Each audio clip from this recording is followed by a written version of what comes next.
Hey YouTube, Dan of All Things here. May 20th, down at Bullfrog Lake Powell. We're just getting off the water for the day. Realized I didn't do a North Ramp update today when we were launching, so here's your North Ramp update. Since we were here last month, the water as of this morning was up 19 feet, but the water's been coming up a foot and a half a day, so actually might be closer to 20 feet by now at the end of the day. The water is all the way up here by the Park Service parking. Here again, getting higher. It's been a busy day down here because there was a fishing tournament today. We weren't part of it, but boy, was there a lot of fishermen launching boats this morning and getting off the lake later in the afternoon. So right here at the water line, obviously into the ramp, way far underwater right now. It's a glorious thing.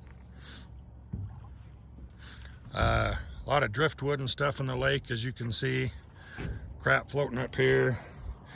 It's the entire lake right now is like a canyon right after a rainstorm when everything washes down in the end.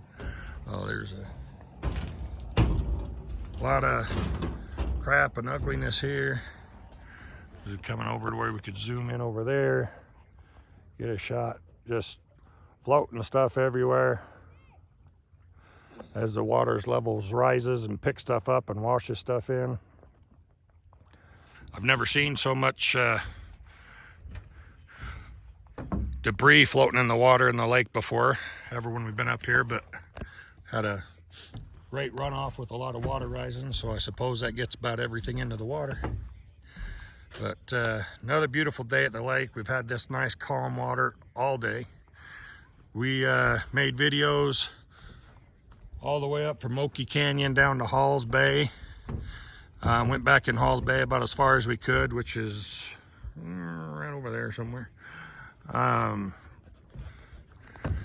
Well, I just take that. I didn't go as far as I could. I went as far as I wanted to. If you watch that other video, there's a lot of trees poking up down there, so I just didn't feel like dodging trees today. So there is your Lake Powell update for today, May 20th.